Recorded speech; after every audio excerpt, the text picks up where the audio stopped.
Hi, fifth graders. I'm back with some more The Phantom Tollbooth. So we left off on chapter 19, The Return of Rhyme and Reason. We are getting very close to the end. Sailing past three of the tallest peaks and just over the outstretched arms of the grasping demons, they reached the ground and landed with a sudden jolt. Quick, urged Tack, follow me. We'll have to run for it.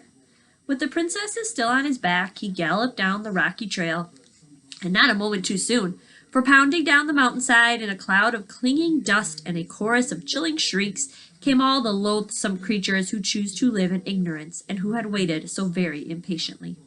Thick black clouds hung heavily overhead as they fled through the darkness, and Milo, looking back for just a moment, could see the awful shapes coming closer and closer. Just to the left, and not very far away, were the triple demons of compromise, one tall and thin, one short and fat, and the third exactly like the other two. As always, they moved in ominous circles, for if one said here, the other said there, and the third agreed perfectly with both of them.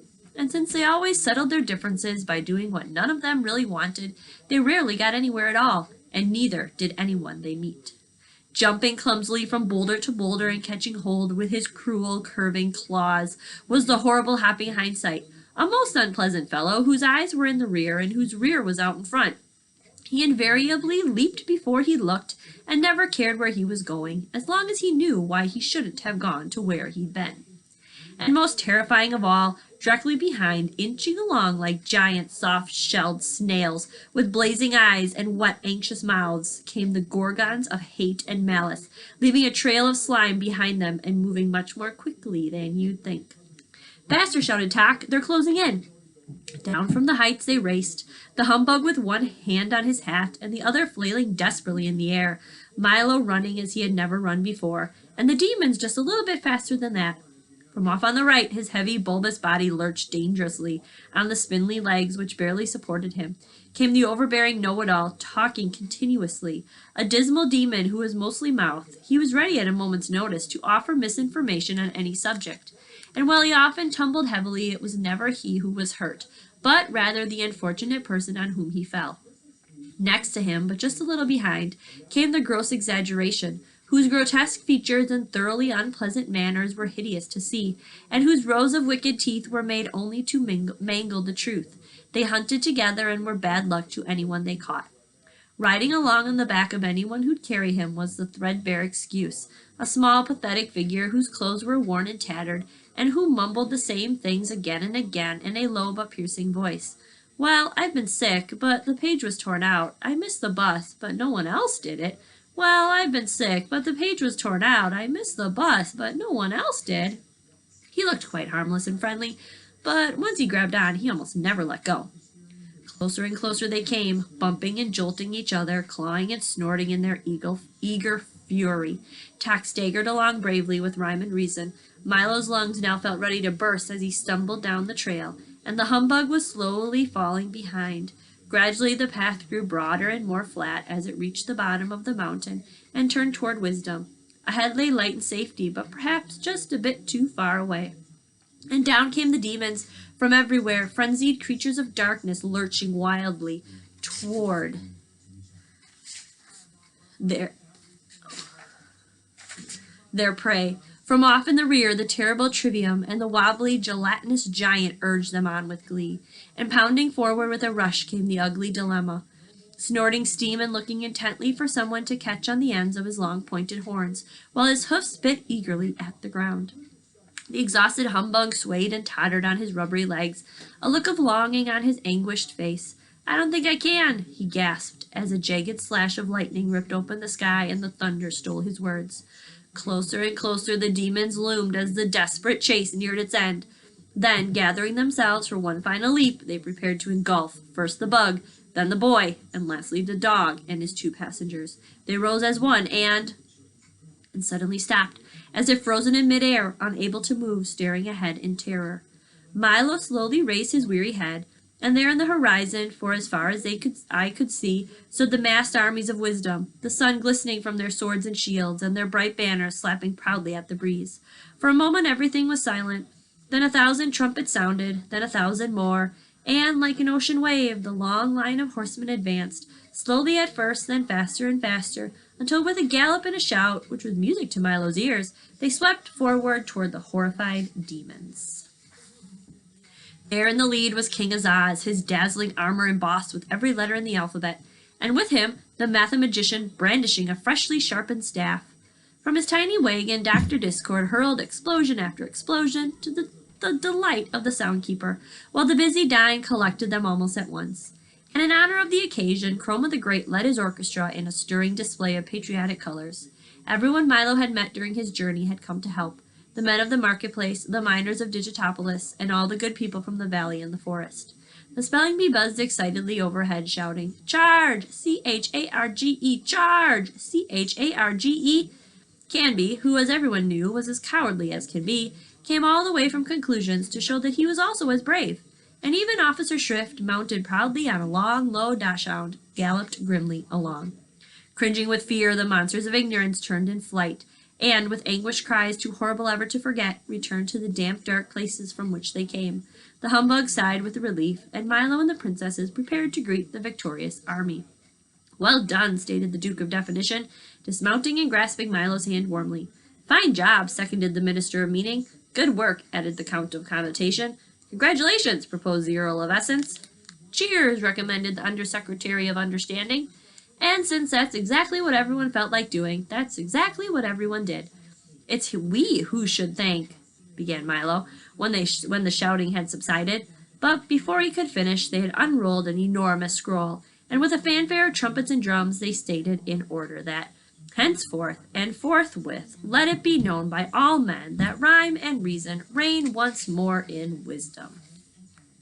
The two princesses bowed gratefully and warmly kissed their brothers, and they all agreed that the very fine thing had happened.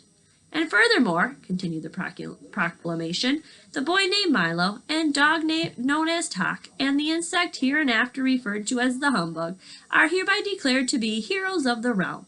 Cheer after cheer filled the air, and even the bug seemed a bit embarrassed at having so much attention paid to him. "Therefore," concluded the Duke, "in honor of their glorious deed, a royal holiday is declared. Let there be parades through every city in the land, and a gala carnival of 3 days' duration, consisting of jousts, games, feasts, and follies." The 5 cabinet members then rolled up the large parchment, and with many bows and flourishes retired. Swift horsemen carried the news to every corner of the kingdom, and as the parade slowly wound its way through the countryside, crowds of people gathered to cheer it along. Garlands of flowers hung from every house and shop and carpeted the streets. Even the air shimmered with excitement, and shutters closed for many years were thrown open to let the brilliant sunlight shine where it hadn't shone in so long. Milo Tock and the very subdued humbug sat proudly in the royal carriage with Azaz. The mathematician and the 2 princesses and the parade stretched for miles in both directions. As the cheering continued, Rhyme leaned forward and touched Milo gently on the arm. "They're shouting for you," she said with a smile. "But I could never have done it," he objected, "without everyone else's help." "That may be true," said Reason gravely, "but you had the courage to try, and what you can do is often simply a matter of what you will do." "That's why," said Azaz, "there was one very important thing about your quest that we couldn't discuss until you returned." "I remember," said Milo eagerly. "Tell me now."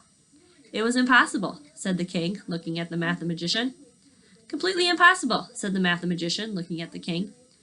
"Do you mean—" stammered the bug, who suddenly felt a bit faint. "Yes, indeed," they repeated together. "But if we'd told you then, you might not have gone. And as you've discovered, so many things are possible just as long as you don't know they're impossible." And for the remainder of the ride, Milo didn't utter a sound.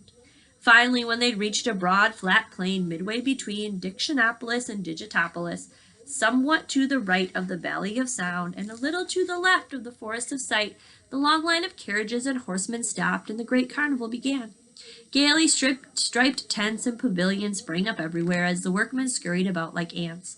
Within minutes there were race courses and grandstands, side shows and refreshment booths, gaming fields, Ferris wheels, banners, bunting, and bedlam, almost without pause. The mathematician provided a continuous display of brilliant fireworks made up of exploding numbers which multiplied and divided with breathtaking results, and colors, of course, being supplied by Chroma, and the noise by the deliriously happy Dr. Discord. Thanks to the soundkeeper, there was music and laughter, and for very brief moments, even a little silence. Alec Bing set up an enormous telescope and invited everyone to see the other side of the moon, and the humbug wandered through the crowd accepting congratulations and recounting in great detail his brave exploits, most of which gained immeasurably in the telling. And each evening, just at sunset, a royal banquet was held, there with everything imaginable to eat. King Azaz had ordered a special supply of delicious words in all flavors, and for those who liked exotic foods in all the languages too. The mathematician had provided innumerable platters of division dumplings, which Milo was very careful to avoid, for no matter how many you ate, when you finished there was more on your plate than when you began. And of course, following the meal came songs, epic poems and speeches in praise of the princesses and the 3 gallant adventurers who had rescued them.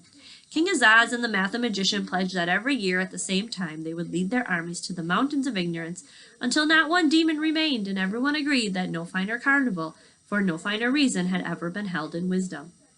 But even things as fine as all that must end some time. And late in the afternoon of the 3rd day, the tents were struck, the pavilions were folded, and everything was packed ready to leave. "It's time to go now," said Reason, "for there is much to do." And as she spoke, Milo suddenly remembered his home. He wanted very much to go back, yet somehow he could not bear the thought of leaving. "And so you must say goodbye," said Rhyme, patting him gently on the cheek. "To everyone?" said Milo unhappily. He looked around slowly at all the friends he'd made, and he looked very hard so as not to forget any of them for even an instant.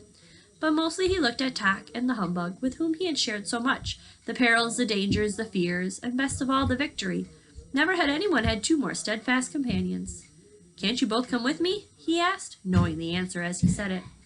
"I'm afraid not, old man," replied the bug. "I'd like to, but I've arranged a lecture tour which will keep me occupied for years. And they do need a watchdog here," barked Tak sadly. Milo embraced the bug, who, in his most typical fashion, was heard to mumble gruffly, "Bah!" but whose damp eyes told quite a different story. Then the boy threw his arms around Tak's neck, and for just a moment held on very tightly. "Thank you for everything you've taught me," said Milo to everybody, as a tear rolled down his cheek. "And thank you for what you've taught us," said the king. And as he clapped his hands, the little car was brought forward, polished like new. Milo got in, and with one last look started down the road with everyone waving him on. "Goodbye," he shouted. "Goodbye, I'll be back." "Goodbye," shouted Azaz. "As always, remember the importance of words." "And numbers," added the mathematician forcefully. "Surely you don't think numbers are as important as words?" He heard Azaz shout from the distance. "Is that so?" replied the mathematician a little more faintly. "Why, if—" "Oh dear," thought Milo, "I do hope they don't start it all again." And in a moment they had faded from sight as the road dipped, turned, and headed for home. Chapter 20. Goodbye and Hello. As the pleasant countryside flashed by and the wind whistled a tune on the windshield, it suddenly occurred to Milo that he must have been gone for several weeks. "I do hope that no one's been worried," he thought, urging the car on faster. "I've never been away this long before." The late afternoon sun had turned now from a vivid yellow to warm, lazy orange, and it seemed almost as tired as he was. The road raced ahead at a series of gentle curves that began to look familiar, and off in the distance the solitary Tollbooth appeared, a welcome sight indeed. In a few minutes he reached the end of his journey, deposited his coin, and drove through. And almost before realizing it, he was sitting in the middle of his own room again. "It's only 6 o'clock, he observed with a yawn, and then in a moment he made an even more interesting discovery. "And it's still today.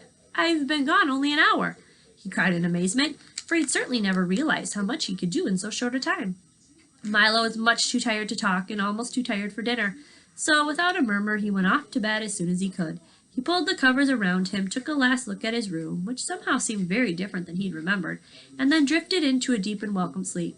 School went very quickly the next day, but not quickly enough, for Milo's head was full of plans, and his eyes could see nothing but the Tollbooth and what lay beyond. He waited impatiently for the end of class, and when the time finally came, his feet raced his thoughts all the way back to the house. Another trip! I'll leave right away. I'll be so glad to see me, and I'll—" He stopped abruptly at the door of his room, for where the Tollbooth had been just the night before, there was now nothing at all. He searched frantically throughout the apartment, but it had vanished just as mysteriously as it had come, and in its place was another bright blue envelope, which was addressed simply, "For Milo, who now knows the way." He opened it quickly and read, "Dear Milo, you have now completed your trip, courtesy the Phantom Tollbooth.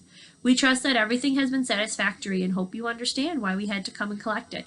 You see, there are so many other boys and girls waiting to use it too.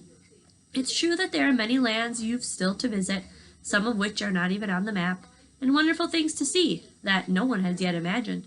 But we're quite sure that if you really want to, you'll find a way to reach them all by yourself. Yours truly. The signature was blurred and couldn't be read. Milo walked sadly to the window and squeezed himself into one corner of the large armchair. He felt so lonely and desolate as his thoughts turned far away, to the foolish, lovable bug, to the comforting assurance of Talk, standing next to him, to the erratic, excitable Dine, to little Alec, who he hoped would someday reach the ground, to Rhyme and Reason, without whom wisdom withered, and to the many, many others he would remember always. And yet, even as he thought of all these things, he noticed somehow that the sky was a lovely shade of blue, and that one cloud had the shape of a sailing ship. The tips of the trees held pale young buds, and the leaves were rich deep green. Outside the window there was so much to see and hear and touch, walks to take, hills to climb, caterpillars to watch as they strolled through the garden. There were voices to hear and conversations to listen to and wonder, and the special smell of each day. And in the very room in which he sat, there were books that you could take anywhere, and things to invent and make and build and break, and all the puzzle and excitement of everything he didn't know. Music to play, songs to sing, and worlds to imagine, and then someday make real. His thoughts darted eagerly about as everything looked new and worth trying. Well, I would like to make another trip, he said, jumping to his feet, but I really don't know when I'll have the time. There's just so much to do right here. The end. I hope you enjoyed. Bye, 5th graders.